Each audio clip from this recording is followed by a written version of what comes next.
नमस्कार प्यारे बच्चों। आज का जो हमारा अध्यापन बिंदु है वो आपका 9वां प्रश्न पत्र है। 9वें प्रश्न पत्र का आपका पाठ्यक्रम क्या है वो है। इससे पहले जो हमारी वीडियो थी एमए फाइनल हिंदी साहित्य की, उसमें हमने हमारे छठे पेपर के बारे में जाना। छठा पेपर जो था उसका सिलेबस था वो हमने पहले ही जान लिया। उसका पाठ्यक्रम पढ़ा, जिसमें जो पाठ्यक्रम था वो 5 यूनिट में था। चंद्रबरदाई, कबीरदास, सूरदास, तुलसीदास, बिहारी और घनानंद कवि थे। तो पहले की हमारी वीडियो में हमने इन सभी आपकी इकाइयों से संबंधित प्रश्न उत्तर कर लिए। उसके बाद आपका 7वां और 8वां पेपर छोड़कर हम आते हैं अब 9वें पेपर पर, क्योंकि 7वां और 8वां पेपर है उसको आपको पढ़ने के लिए 1 वीक सीरीज़ मिल जाएगी, उपलब्ध हो जाएगी। आपके पास बुक्स मिल जाएगी, वो भी उपलब्ध हो जाएगी। लेकिन जो 9वां पेपर है आपका, जो हमारे कॉलेज ने चुन रखा है, अपने कॉलेज ने या जो MLSU के जो रेगुलर विद्यार्थी होते हैं, नियमित विद्यार्थी होते हैं, उनके लिए वो है तुलनात्मक भारतीय साहित्य। तो इसके बारे में, इसका जो सिलेबस है उसके बारे में आज की वीडियो में हम जान लेते हैं। छठा पेपर जो है वो है आपका प्राचीन एवं मध्यकालीन काव्य। ये छठा पेपर है जो कि हम लोगों ने कर लिया लगभग, उसकी व्याख्या भाग आप कर लेना। 7वां पेपर है वो है भाषा विज्ञान। 7वां पेपर, छठा, 7वां और 8वां तीनों पेपर प्राइवेट और रेगुलर विद्यार्थियों के लिए बराबर हैं, एक जैसे हैं। छठा है प्राचीन एवं मध्यकालीन काव्य, 7वां है भाषा विज्ञान और 8वें पेपर का नाम है आपका नाटक और रंगमंच। ये 3 पेपर आपके छठा, 7वां, 8वां सेम है प्राइवेट और रेगुलर के लिए। लेकिन जो 9वां पेपर है आपका, उसके अंदर आपको 3 विकल्प मिलेंगे। पहला विकल्प है निबंध एवं अन्य विधाएं, दूसरा विकल्प है तुलनात्मक भारतीय साहित्य और तीसरा विकल्प है लौकिक साहित्य। तो इनमें से जो प्रथम विकल्प है, ऑप्शन प्रथम है निबंध और अन्य विधाएं, वो प्राइवेट वालों के लिए है। प्राइवेट जो स्वयं पाठी विद्यार्थी हैं उनके लिए है, वो रेगुलर विद्यार्थियों के लिए नहीं है। तो आप जब फॉर्म भरोगे, फॉर्म के अंदर आपसे ऑप्शन मांगेंगे तो आपको निबंध और अन्य विधाएं उसमें नहीं भरना है।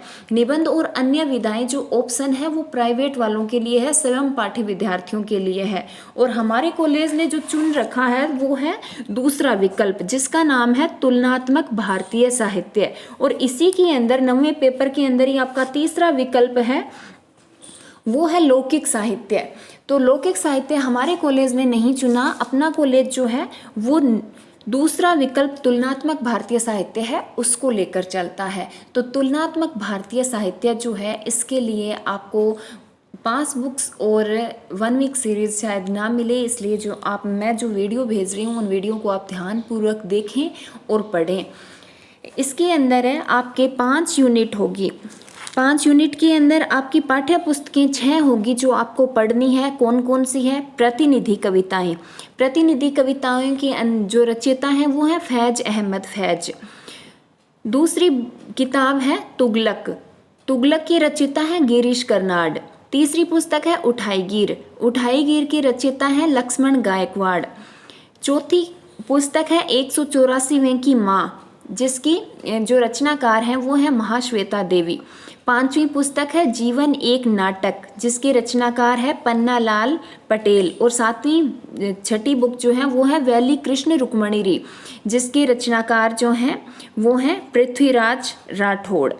ये आपके 6 बुक्स हैं, 6 किताबें हैं, पुस्तक हैं जो आपको पढ़नी है। सभी नहीं पढ़नी है, जैसे प्रतिनिधि कविताएं फैज अहमद फैज की है, वो पूरी किताब हमें नहीं पढ़नी है। उसमें हमें फैज की मुझसे पहले सी मोहब्बत, रकीब से, बोल, आज की रात, तराना, दरबारी वतन और तराना हम मेहनत कश, ये 6 कविताएं आपको पढ़नी है। इसके अंदर आपके क्या होगा,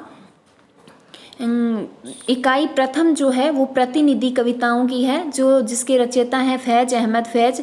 प्रतिनिधि कविताओं की व्याख्या आपसे पूछी जाएगी। इसके अलावा इससे संबंधित आलोचनात्मक प्रश्न आपको दिए जाएंगे और छोटे प्रश्न भी इसमें से आएंगे। इस तरह से अपनी ये पहली यूनिट है। दूसरी यूनिट है तुगलक से व्याख्या और आलोचनात्मक प्रश्न। तुगलक के रचयिता हैं गिरीश कर्नाड। तुगलक जो है वो गिरीश कर्नाड के द्वारा लिखा गया है। इसका व्याख्या भाग और इससे संबंधित प्रश्न उत्तर आपकी दूसरी यूनिट में आएंगे।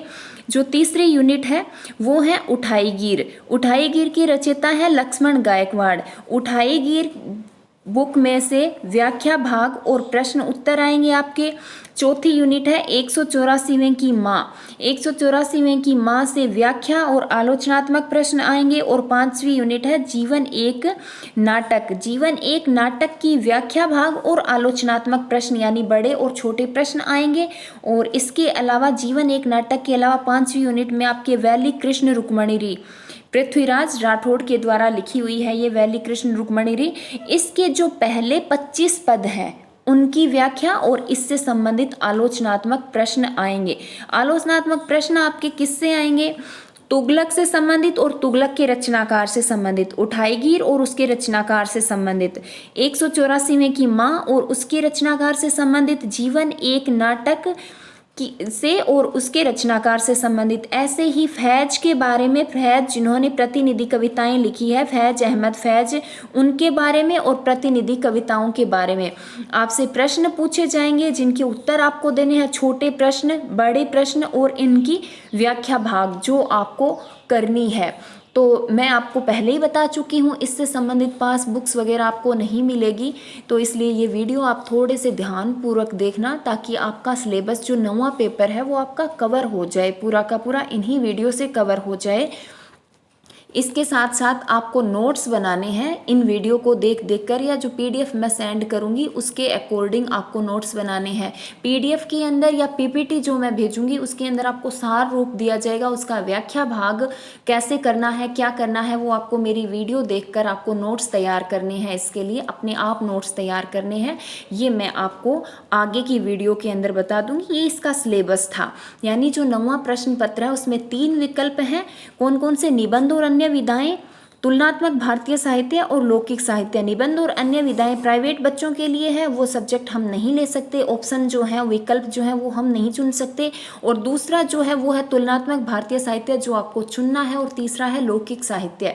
लौकिक साहित्य की लैंग्वेज थोड़ी सी टफ पड़ती है, इसलिए अपने तुलनात्मक भारतीय साहित्य जो है वो ऑप्शन सही है और उसी का ये सिलेबस है।